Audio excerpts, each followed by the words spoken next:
नमस्कार दोस्तों, स्वागत है आपका आपके अपने YouTube चैनल जीएस जीनियस में।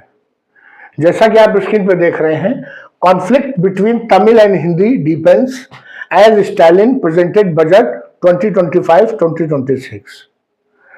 जो तमिलनाडु के मुख्यमंत्री हैं स्टालिन, उन्होंने जो अपने राज्य का बजट है 2025-2026 का, उसको प्रस्तुत किया और उसको प्रस्तुत करने के साथ ही कुछ ऐसा हो गया जिसके कारण जो तमिल और हिंदी इसका जो विवाद है, जो लगातार विवाद चल रहा है, वो और गहरा गया है। ऐसा क्या हुआ है, किन कारणों से मैं ये कह रहा हूं कि तमिल और हिंदी के बीच में विवाद गहराया है, इन सब चीजों को अपने इस वीडियो में हम डिटेल से समझने का प्रयास करेंगे। लेकिन अगर आप हमारे चैनल पर नए हैं और आपने अभी तक हमारे चैनल को सब्सक्राइब नहीं किया है तो हमारे चैनल को सब्सक्राइब कर लीजिए, क्योंकि हमारे चैनल पर इसी प्रकार के आपके आसपास की, आपके इंटरेस्ट की जो छोटे छोटे समसामयिक मुद्दे हैं वो वीडियो के माध्यम से प्रस्तुत किए जाते हैं। तो चलिए मित्रों, देखते हैं। ये है तमिलनाडु के मुख्यमंत्री स्टालिन। तमिलनाडु में बहुत लोकप्रिय है, लेकिन इस समय किन्हीं न किन्हीं कारणों को लेकर के वो जो दिल्ली में केंद्र सरकार है भारतीय जनता पार्टी के नेतृत्व में, उसके साथ लगातार उलझे हुए हैं और उलझाव इतना बढ़ता चला जा रहा है कि ये समझ में नहीं आ रहा है कि ये कहां पर समाप्त होगा। आइए जो नया डेवलपमेंट है उसको देखते हैं। जो तमिलनाडु के चीफ मिनिस्टर है स्टालिन, उन्होंने अपना अगला कदम चल दिया है। किस ओर अपना अगला कदम चला है? जो तमिल लैंग्वेज है, तमिलनाडु में जो तमिल लैंग्वेज है, तमिल भाषा, उसको बढ़ावा देने के लिए, उसको प्रमोट करने के लिए अपना एक कदम आगे बढ़ाया है।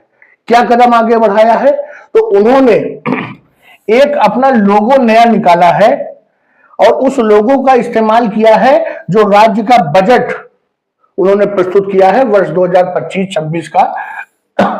उसमें अपना एक अलग ही लोगो निकाला है, जिसमें उन्होंने जो रुपए का सिंबल है, आप समझते हैं कि जो रुपए का सिंबल इस्तेमाल किया जाता है वो कुछ इस प्रकार का इस्तेमाल किया जाता है। उसकी जगह पर अपना एक दूसरा सिंबल, जिसको कि तमिल में रुबई कहते हैं, रुबई, रुपए के जगह पर तमिल का जो ट्रांसलेशन है वो रुबई है, उसका एक नया ही लोगो निकाल दिया है। और ये कब की घटना है? ये घटना है 13 मार्च 2024, अर्थात कल की घटना है, पिछला जो बीता हुआ कल है। 14 मार्च को वो तमिलनाडु की असेंबली में अपना जो राज्य का बजट है वो प्रस्तुत करने जा रहे हैं आज। और जो उन्होंने नया ये जो सिंबल निकाला है, इसी ने सारा विवाद खड़ा कर दिया है। ये जो वर्तमान में आप ये सिक्का देख रहे हैं, इसमें जो ये रा बना हुआ है, ये जो रुपए बना हुआ है, ये देवनागरी लिपि में है, या ये कह दीजिए हिंदी भाषा का जो रा होता है रुपए, उसी में कुछ हेर फेर कर करके ये सिंबल बनाया गया है। और मोदी जी ने इसको अपने जो पहला कार्यकाल था उसमें इसको स्वीकार किया था रुपए के लोगों के रूप में। लेकिन स्टालिन ने इसको मानने से मना कर दिया है और इसकी जगह पर तमिल भाषा में जो रुपए का नया सिंबल उतारा है वो कुछ इस प्रकार का है। अगर आपको दिख नहीं रहा होगा तो मैं दिखाई दे रहा हूं इसको बना करके।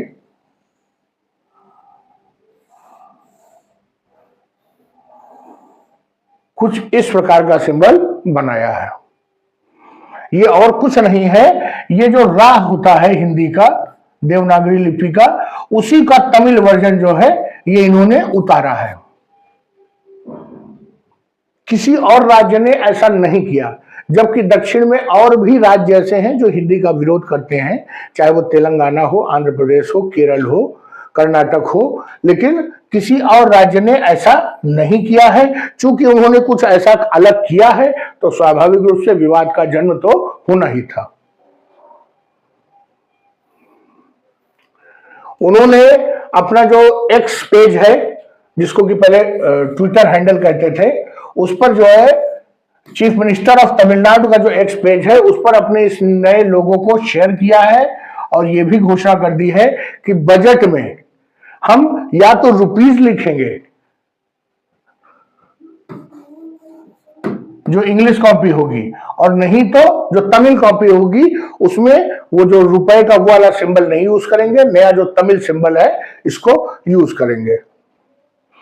As per official media sources, जो रुपए का जो सिंबल है इसी को बजट में यूज किया गया है, और जहां पर जो इंग्लिश कॉपी है वहां पर रुपये शब्द का इस्तेमाल किया गया है, जो तमिलनाडु का बजट तैयार हुआ है।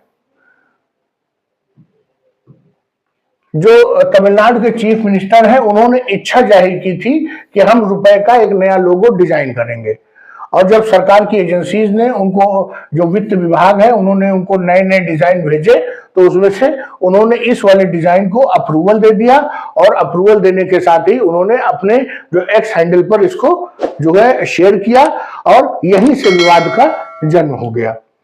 जो एक्सपर्ट्स हैं, जो कानून के जानकार हैं, उनका यह कहना है कि यह कोई बहुत बड़ी बात नहीं है। ये तमिलनाडु उन 15 भाषाओं में शामिल है जिसका कि इस्तेमाल रुपए पे किया जाता है। आपको याद होगा कि पहले जो रुपए आते थे उनमें साइड में रुपए जो है अलग अलग भाषाओं में, 15 भाषाओं में लिखे रहते थे, और तमिल उनमें से ही एक भाषा है। तो पहले भी तमिल भाषा जो है रुपए नोट पर लिखे होते थे। अब ये अगर उन्होंने इसका इस्तेमाल कर लिया है तो ये ना तो अवैध है और ना ही ये संविधान विरुद्ध है, ऐसा एक्सपर्ट्स का कहना है। लेकिन जो उनका ये कदम है स्टालिन का, तो जो राज्य की बीजेपी की जो वहां पार्टी है उसने और केंद्र सरकार दोनों ओर से लगातार इसकी आलोचना शुरू हो गई है।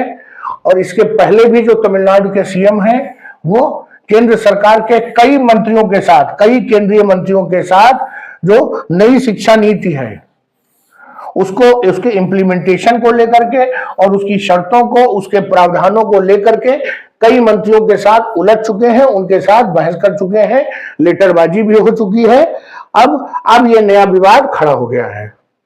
और जो नई शिक्षा नीति में उनका जो विवाद है, वो जो त्रिभाषाई सिस्टम है, जो त्रिभाषाई पद्धति है, जिसके अंतर्गत 3 भाषाओं को छात्रों को पढ़ना है, जिसमें कि पहली भाषा है हिंदी, देवनागरी लिपि में जो लिखी जाती है, दूसरी इंग्लिश जो कि कामकाज की भाषा है पूरे विश्व में, और तीसरी कोई भी एक स्थानीय भाषा।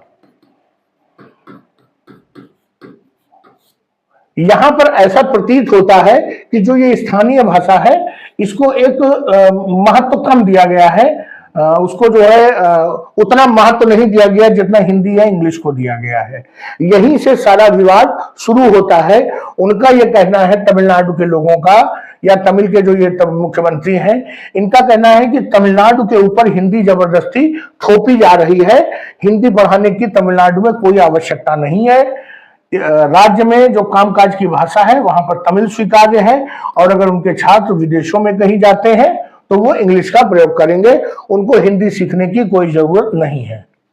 लेकिन जो केंद्र सरकार की नई शिक्षा नीति है उसके अंतर्गत सभी छात्रों को 3 भाषाएं पढ़नी पड़ती है।